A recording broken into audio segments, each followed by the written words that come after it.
Tudo bem? Perfeito? Quarta aula, hein? Quarta aula de legislação do Ministério Público. Nós estamos aí cercando todos os temas. Nessa quarta aula, vou conversar com vocês, vou acabar a questão da inamovibilidade, vou para a irredutibilidade de subsídio, aí a gente fecha aí a questão das garantias dos membros do Ministério Público, a gente vai para funções institucionais, ainda no cenário constitucional, depois a gente vai para o Conselho Nacional do Ministério Público, dá uma parada boa nessas questões, e aí, na nossa quinta aula e última aula, a gente entra a fundo na lei orgânica do Ministério Público dos MPs estaduais. Perfeito? Aí, sem conotação estadual. Como o curso é aplicado para o Brasil inteiro, é uma regra do ponto de vista nacional. Tá legal? Que se aplicam a todas as unidades da federação do Ministério Público, sem regionalismo nenhum, tá? Que é o que geralmente cai em muitos concursos. Agora, se você for prestar um concurso de Santa Catarina, do Paraná, de Roraima, de Pernambuco, de São Paulo, de Minas, você também tem que estar atento à legislação do Estado. E aí, no caso, montando um curso a esse respeito, a gente manda bala a respeito do assunto. Eu já tive oportunidade aqui de participar de aulas do Ministério Público do Rio de Janeiro, a gente deu direitinho a lei estadual, do Ministério Público de São Paulo, a gente deu direitinho a lei estadual, a gente fica preparado para isso. Mas o nosso foco é no ambiente coletivo, tá legal? Olha, você lembra da nossa última aula, a anterior, né? Que eu só tirei o terno porque a gravação é no mesmo ambiente, só vai ficar diferente uma aula da outra, tá? A gravata e a camisa é a mesma. Olha só, nós falamos o seguinte, nós falamos que a inamovibilidade, ela é relativa. Repito, relativa, porque ela pode ser concedida por interesse público, não foi isso? Pela maioria absoluta ou por 2/3? Pela maioria absoluta, porque prevalece a regra constitucional diante da Lei Complementar 135/93, lá no artigo 211. Só que eu havia finalizado a aula com uma pergunta, você lembra dela? Dizendo que existe um outro órgão que possibilita a remoção compulsória do membro do Ministério Público,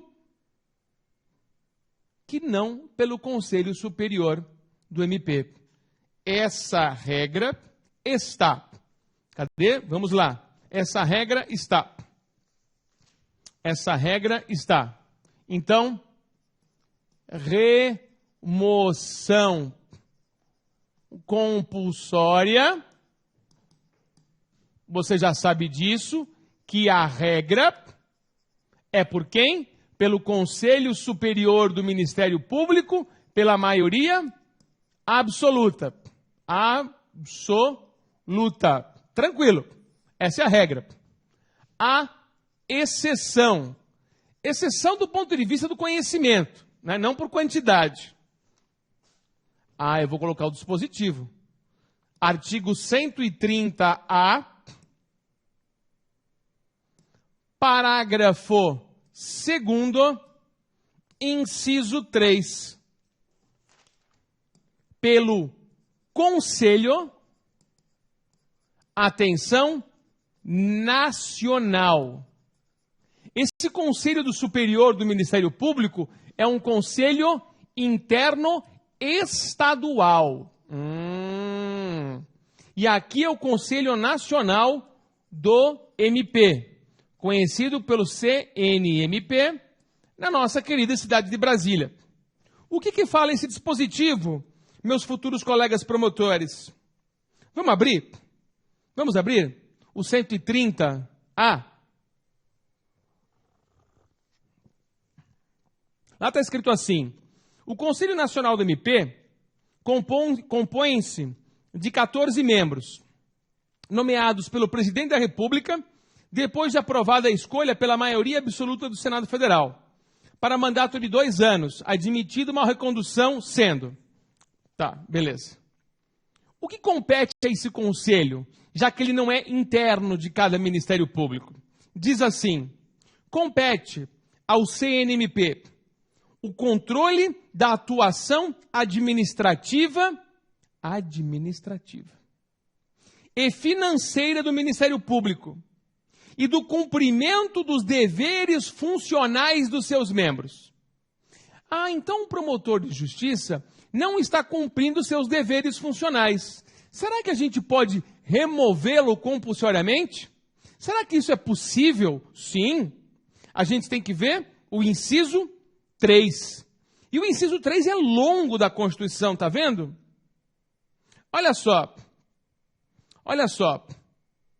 O que compete ao Conselho Nacional do Ministério Público? Receber e conhecer das reclamações contra os seus membros, aliás, contra membros do Ministério Público, inclusive dos serviços auxiliares, funcionários, sem prejuízo da competência disciplinar e correcional da instituição, que é de cada MP estadual, podendo avocar, podendo chamar processos disciplinares em curso. Por exemplo, lá no Ministério Público do Espírito Santo, promotor de justiça está sofrendo um processo administrativo. Pode o CNMP chamar isso para ele tomar a decisão. Podendo avocar processos disciplinares em curso, determinar a remoção. Determinar a remoção. O que quer dizer isso? Que o Conselho Nacional do Ministério Público pode também determinar remoção. E dentre a remoção que nós conhecemos, que nós estamos conversando, a remoção compulsória.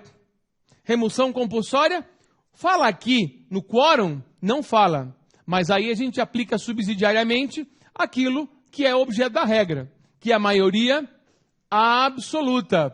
Então, o Conselho Nacional do membro do Ministério Público, em critério excepcional, pode determinar a remoção compulsória do MP, do colega do membro do Ministério Público. Então, Conselho Superior do MP e Conselho Nacional do MP. Muito cuidado, não é só um, é um ou outro. Isso aqui, essa possibilidade foi acrescentada com a emenda constitucional 45 de 2004, que introduziu esse tema, introduziu o Conselho como órgão unificador do pensamento do Ministério Público do ponto de vista de assegurar a isonomia no que diz respeito a infrações disciplinares. Tá certo isso? Muito bom. Muito bom. Inamovibilidade. E qual é a terceira garantia? A irredutibilidade de subsídios. Vamos lá? Letra C. Irredutibilidade de subsídio. Subsídio. Bom, senhores, isso está bem claro, não quero perder tempo com esse tipo de situação, porque também não é tão relevante isso para a sua prova.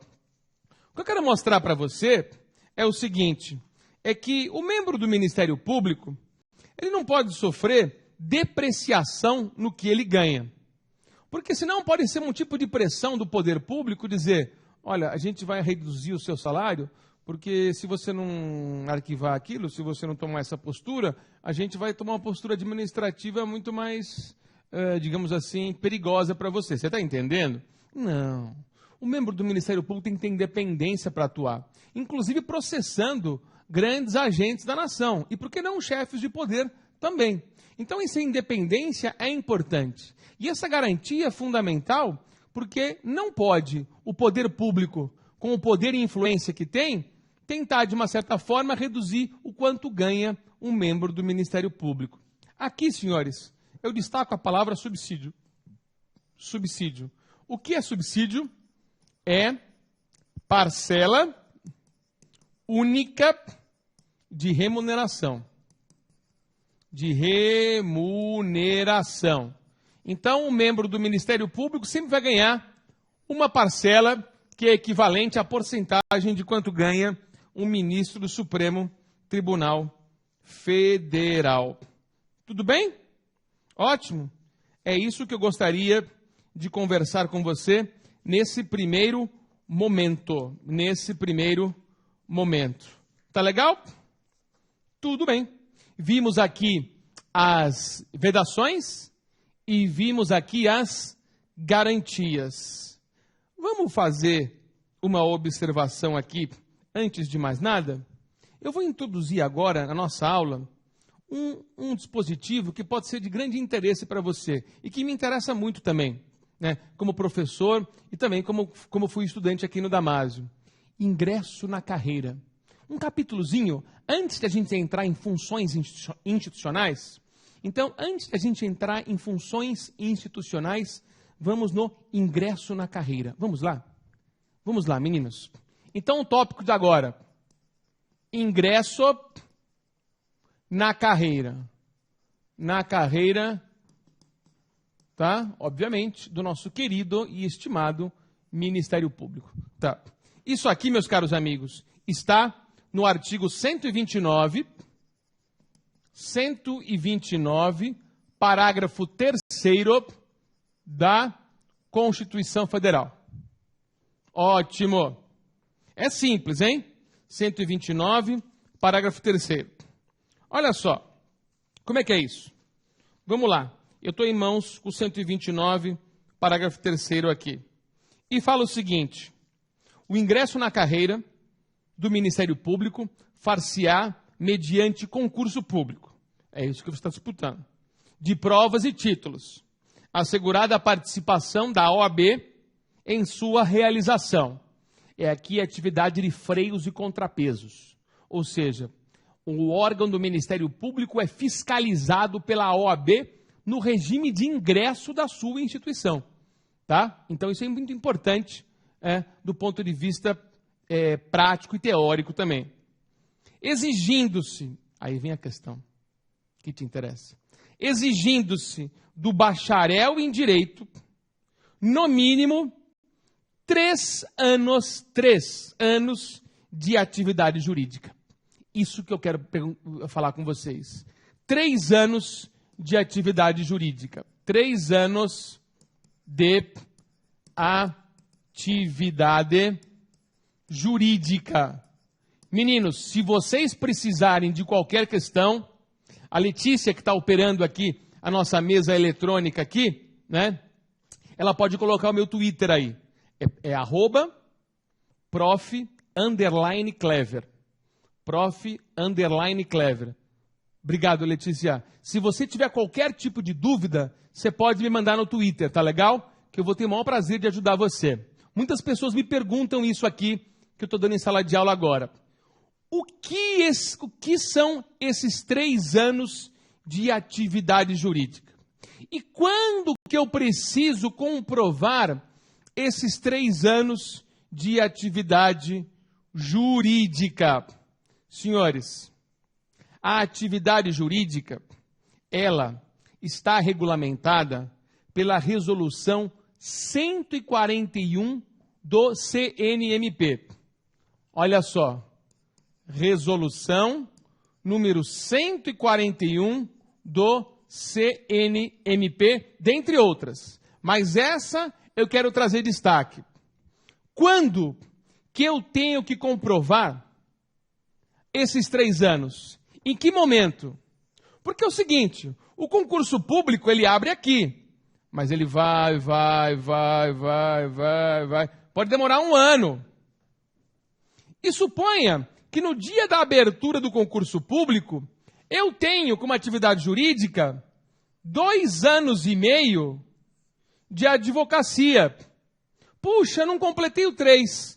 Será que nesse intervalo, quando eu completar 3 anos de atividade jurídica, eu posso ser beneficiado com isso?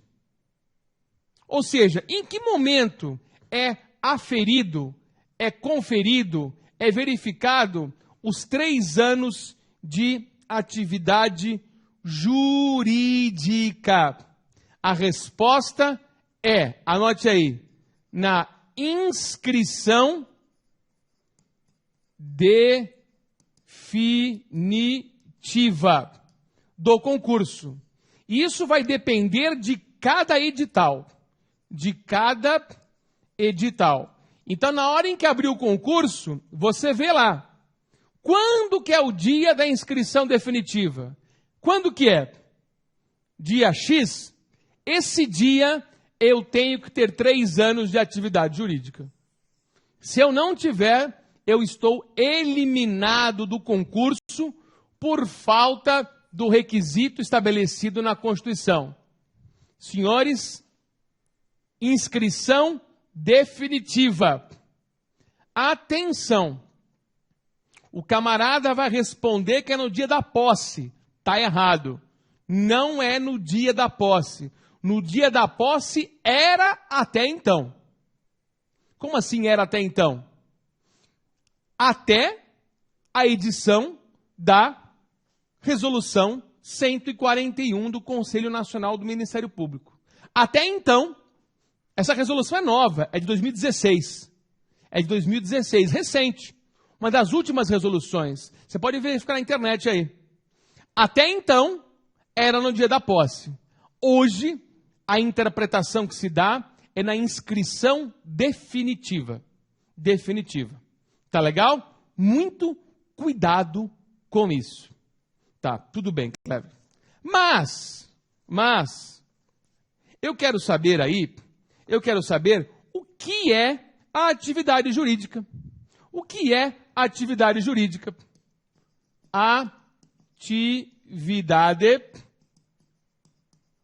jurídica. O que é atividade jurídica? Senhores, a atividade jurídica, fica aí na lousa, a atividade jurídica, ela está regulamentada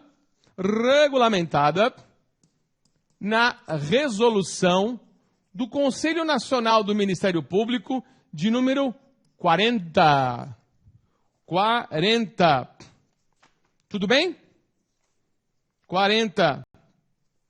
E diz lá o seguinte: considera-se, isso aqui no artigo 1º dessa resolução, no artigo 1º, considera-se atividade jurídica, número 1, inciso 1º, efetivo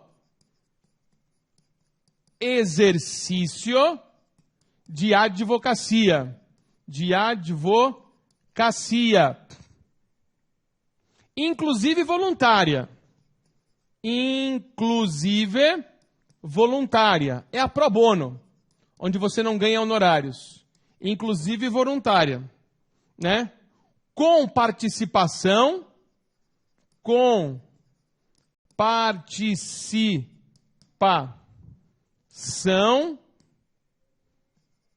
mínima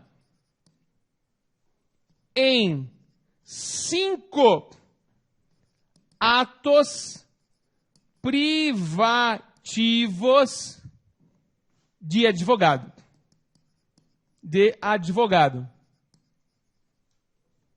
Tudo bem? Em causas distintas.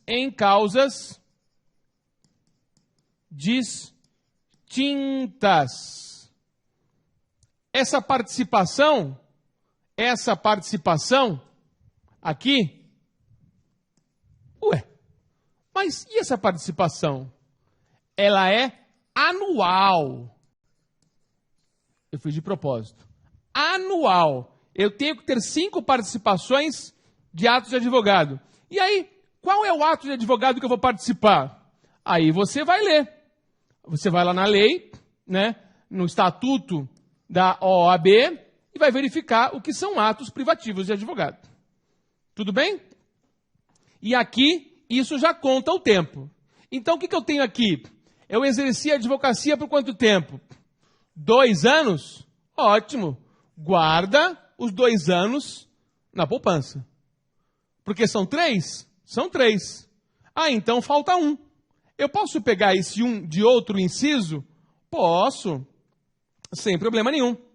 Vamos para o inciso 2? Vamos para o inciso 2 dessa resolução? Vamos. Inciso 2. O que eu posso somar a isso? Eu posso somar o exercício de cargo, emprego ou função,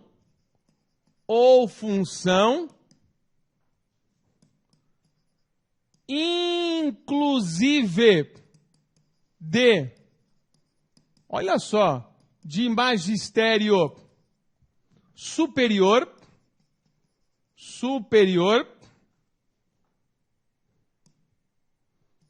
que exija a utilização, preponderante de conhecimentos jurídicos,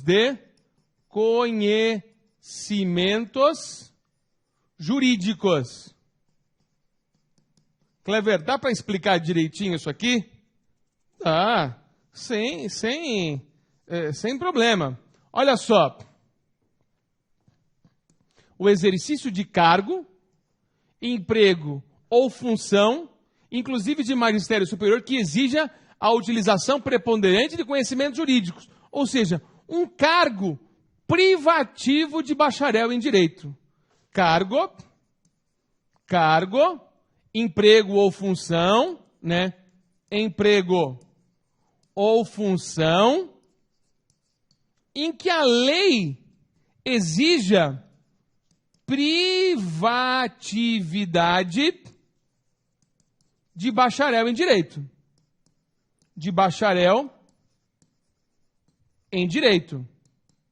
Então, por exemplo, delegado de polícia, procurador, juiz, e aí você pode usar esse tempo. Tá legal? E o magistério? O magistério superior, magistério de faculdade, de universidade, que exige a utilização preponderante de conhecimentos jurídicos. Não é professor de matemática, de física, de química. Nem precisa ser de direito constitucional ou penal. Pode ser direito público. Aí é preponderante. Ah, mas eu dou aula de direito na faculdade de administração. Não tem problema. É matéria jurídica? Leve em conta. E aí você pode somar esse período àquele tempo da advocacia. Agora, o que você não pode, presta atenção.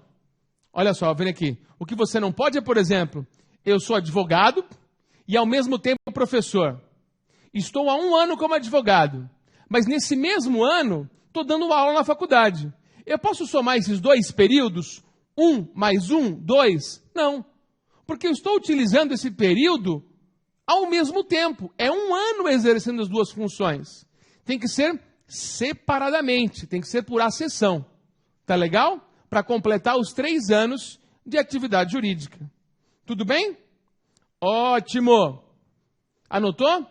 Fotografou aí? Tem mais, Clever? Tem, lógico que tem. Estamos facilitando aqui, né? A resolução, né?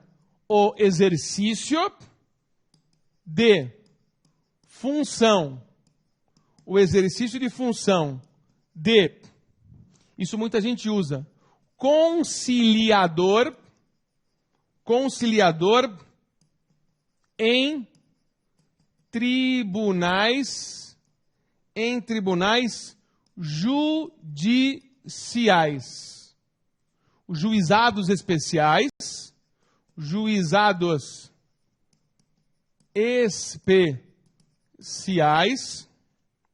varas especiais, anexos de juizados, de faculdades, por exemplo, anexos de juizados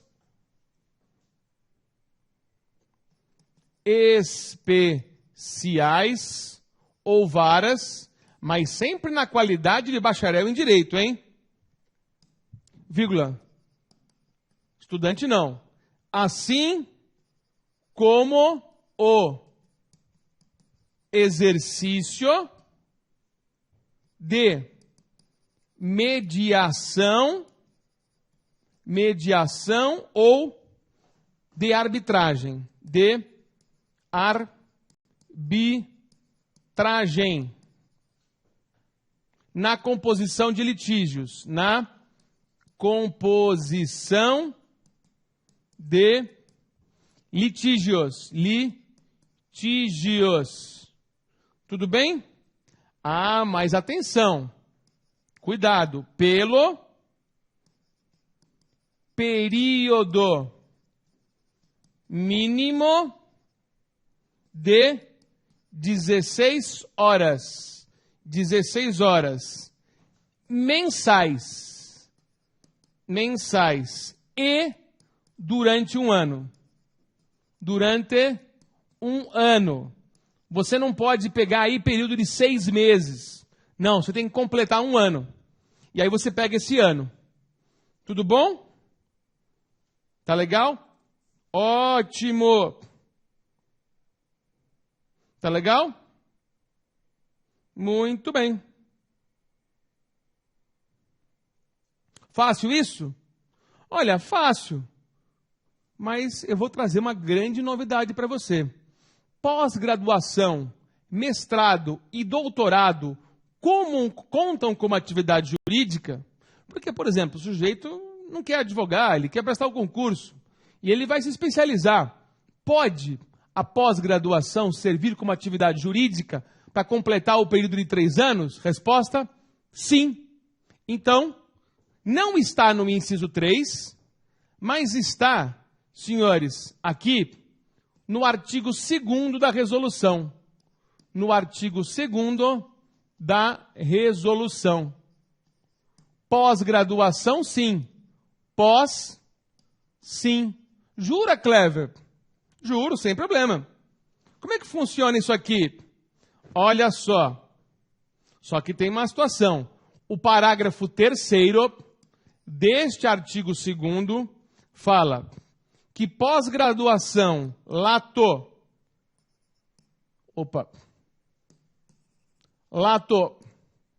sensu vale 1 ano. 1 ano.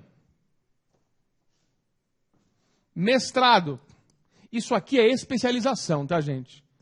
É especialização. O Damásio tem isso aqui, são as nossas pós.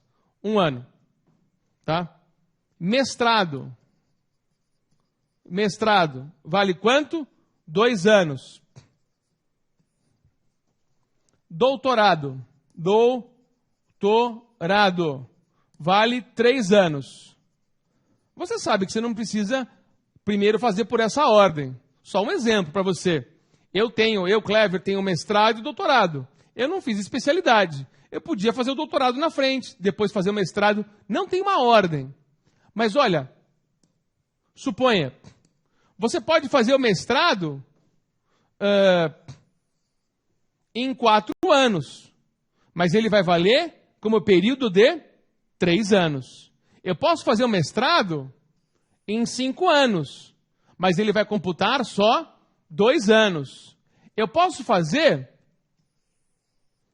uma especialização em 2 anos, mas ela só vai computar 1 ano. Tudo bem? Tá legal? Olha, e os cursos de pós-graduação que exigirem trabalho monográfico serão considerados integralmente concluídos na data da aprovação. Perfeito? Ótimo! Então, eu quero que você fique bem claro a esse respeito de atividade jurídica. Isso é muito importante. Estágio não conta, porque estágio não exige a privatividade do bacharel em direito. Tá legal? Tudo bem?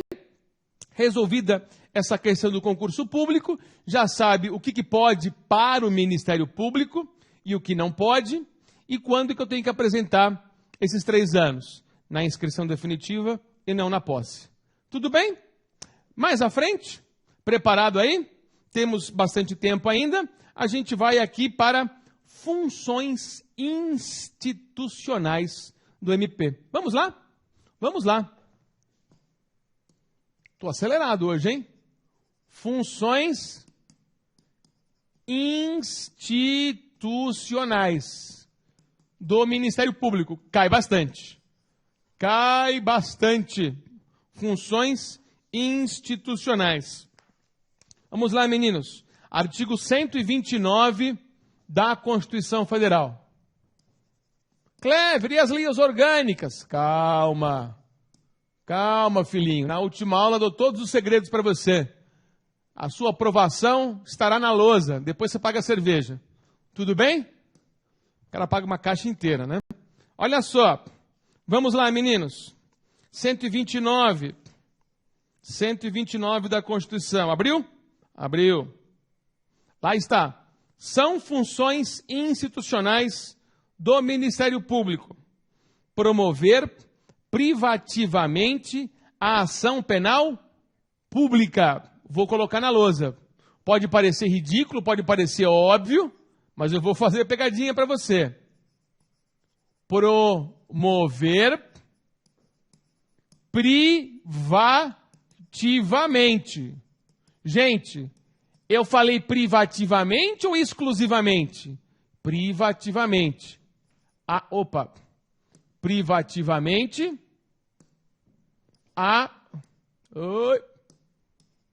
calma. Privativamente a ação penal pública. Promover privativamente a ação penal pública na forma da lei. Senhores,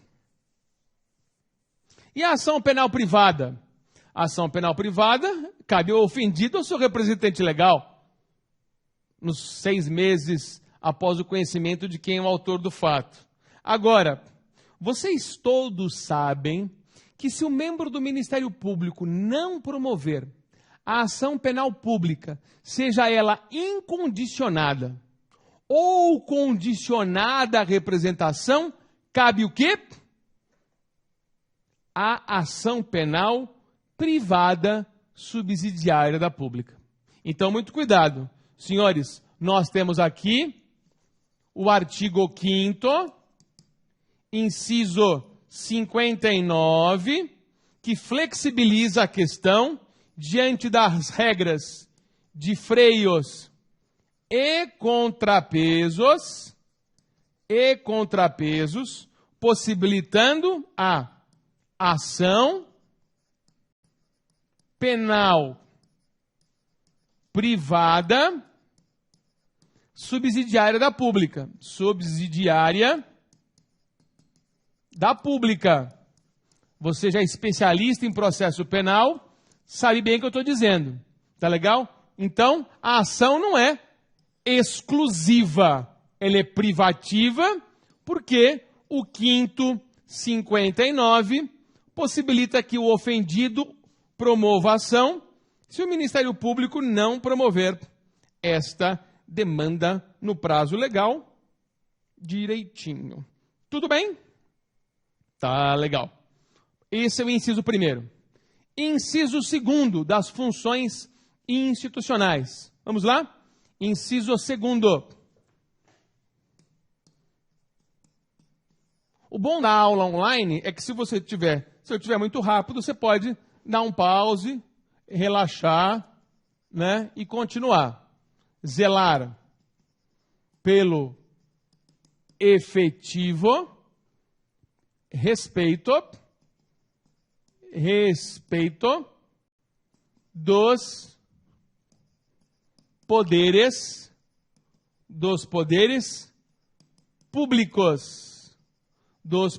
públicos, e dos serviços de relevância pública aos direitos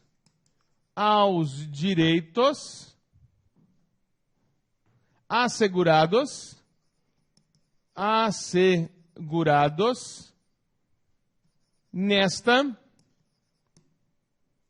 Constituição. Constituição. Vírgula. Aí sim. Promovendo as medidas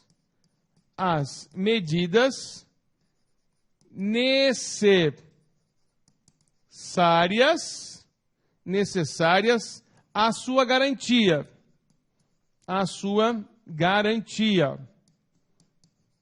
A letra está de forma grande, dá para você entender direitinho, não é?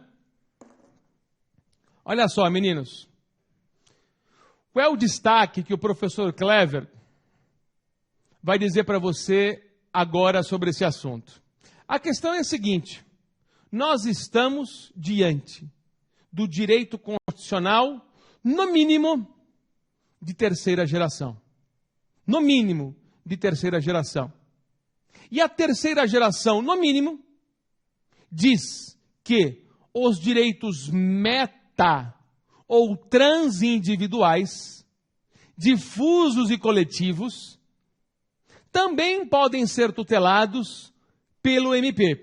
E é o MP que tem que fazer valer isso que está escrito ali. É o MP que vai dizer, vai proteger, vai tutelar, vai promover as demandas necessárias para a satisfação desses direitos, principalmente se forem direitos de eficácia plena, que devem ser prestados de maneira efetiva e independentemente de regulamentação pelo poder público, como saúde, educação, grandes serviços à população. Tudo bem? Olha que maravilha pode o Ministério Público fazer. Mas aí eu pergunto, qual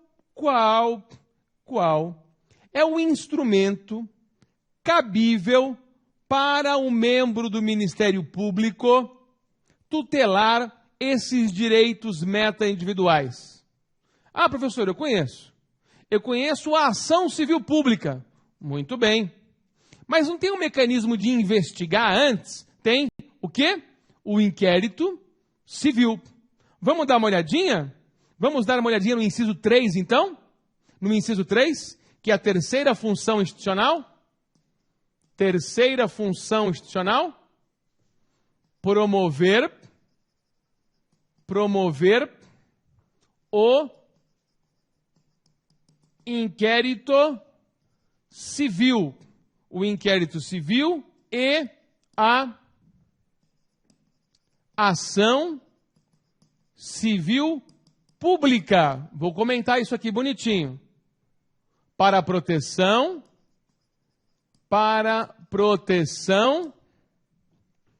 do patrimônio público e social. Do meio ambiente, você já sabe, do meio ambiente e de outros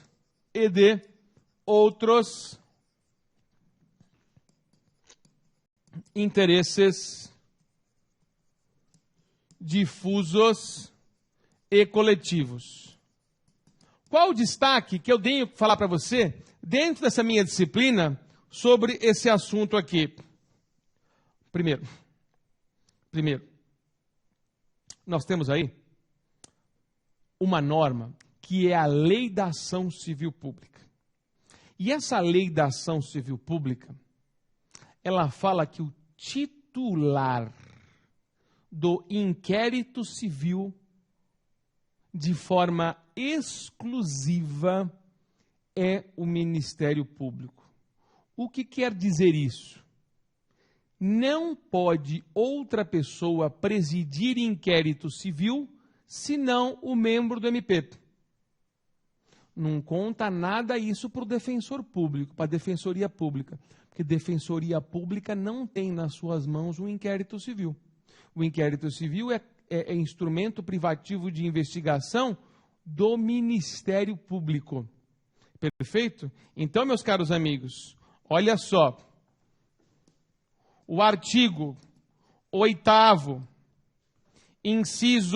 parágrafo 1º da lei 7347/85, que é a lei da ação civil pública, fala que é a presidência 2C do inquérito civil é do MP. É do MP. Tá legal? É do Ministério Público. Tá legal? Então, é um importante instrumento colocado às mãos do Ministério Público. Tudo bem? Tá legal? Então, esse é o destaque que eu dou para você neste inciso, que é o inciso 3º. Tá com a Constituição na mão? Tá? Então, vamos acelerar um pouquinho para não perder tempo com o inciso que não merece a nossa atenção, porque geralmente não cai na prova. Eu vou para o inciso 4º, sem anotar na lousa. Tá? Inciso 4º, sem anotar na lousa. Olha só. Promover a ação de inconstitucionalidade ou representação para fins de intervenção da União e dos Estados nos casos previstos nessa Constituição. Um comentário rápido a esse respeito. O Ministério Público tem sempre que ser autor de ação de inconstitucionalidade. Você, como bom constitucionalista, você conhece o artigo 103 da Constituição. E o artigo 103 fala quem são os autores das ações diretas de inconstitucionalidade. Seja a DIN genérica, seja uma ação direta de inconstitucionalidade por omissão, seja uma ação declaratória de constitucionalidade, seja uma arguição de descumprimento de preceito fundamental, uma DPF, uma DIN interventiva, ou mesmo as ações de inconstitucionalidade no âmbito dos estados. O Ministério Público sempre tem que ser um dos seus autores. Um exclusivo ou um dos. No caso do 103, ele é um dos autores. Quem pode promover a ação direta de inconstitucionalidade? O Procurador-Geral da República. Tá? E nos estados, o Procurador-Geral de Justiça. Tá legal? Perfeito? Muito bem. É isso aí que eu quero falar para você sobre o inciso 4.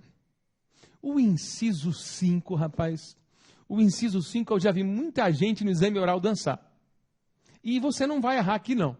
Eu já vi essa pergunta em exame oral, o sujeito gaguejando. Aqui você não vai errar. Vamos lá. Pode parecer uma situação engraçada, mas não teve graça do sujeito que não acertou. Eu vou ser rápido. Defender, função institucional, defender judicialmente os direitos e interesses das populações indígenas. Nossa, Clever, o que é isso? O que é isso? Ah, o que é isso, filho? E o que é isso eu vou dizer já para você. E vou colocar aqui na lousa. Até em outra cor para ficar bem característico. Para você não errar. Vai que cai isso. Artigo 36 da lei. Atenção. Eu tenho certeza que você já manuseou bastante essa lei. Você conhece a lei 6.001/73? Eu acho que não, hein? Estatuto do Índio. Sério, Clever? Sério? Quem é o autor para a defesa judicial das demandas indígenas? É o MPF ou o Ministério Público dos Estados? Resposta é o Ministério Público Federal. Federal. Ele que vai defender aqui o interesse coletivo indígena. Interesse coletivo indígena. Tudo bem? Não tem erro isso aí, hein? Não tem erro nenhum sobre esse assunto. Tá legal? Muito bem. Muito bem. Esse é o inciso 5. Anotou? Perfeito. Ixi, já apareceu a marcação que a aula está acabando. Meu Deus do céu. Vamos lá. Então é o seguinte. Nós temos aqui o inciso 6, 7, 8 e 9. 6, 7, 8 e 9. Eu vou fazer comentários sem lousa, tá? E aí na última aula a gente vai para a lei orgânica, dobra, fala Conselho Nacional do Ministério Público. 6. São funções institucionais do MP. Expedir notificações em procedimentos administrativos de sua competência, requisitando informações e documentos para instruí-lo, na forma da lei competente. Senhores, o membro do Ministério Público tem poder de requisição. Requisição. E o não atendimento à requisição é crime de desobediência. Perfeito isso? Muito bem. Próximo inciso. 7. Exercer o controle externo da atividade policial, na forma da lei complementar mencionada no artigo anterior. O membro do Ministério Público tem como função zelar pelos poderes públicos. E se a polícia civil e militar são membros do Poder Executivo, o Ministério Público pode fiscalizá-la para o seu bom funcionamento, promovendo inclusive ações cabíveis, civis ou criminais, contra quem quer que seja. Não só das polícias, mas do Poder Executivo do modo geral. E número 8º, inciso 8º, requisitar diligências investigatórias e instauração de inquérito policial, indicados os fundamentos de suas manifestações processuais. Poder de requisição de inquérito. Se o Ministério Público tem poder de requisição, por que não o poder de investigar também? Então o Ministério Público pode investigar a matéria criminal, mas não é papel da polícia? Ora, quem é o destinatário do inquérito policial? Não é o Ministério Público? Então ele pode também, desde que respeite os direitos constitucionais, desde que respeite os direitos fundamentais em matéria de investigação. Perfeito? E inciso 9, exercer outras funções que não lhe sejam conferidas, que lhe forem conferidas, desde que compatíveis com a sua finalidade, sendo-lhe vedada a representação judicial e a consultoria de entidades públicas. O Ministério Público não tem que exercer mais nenhuma atividade que não a dele que nós estamos falando, então não existe outra atividade conferida ao membro do Ministério Público. Tá legal? Então, meu caro colega, meu futuro promotor de justiça, minha futura promotora, nós temos a 5ª aula que ainda será passada aqui.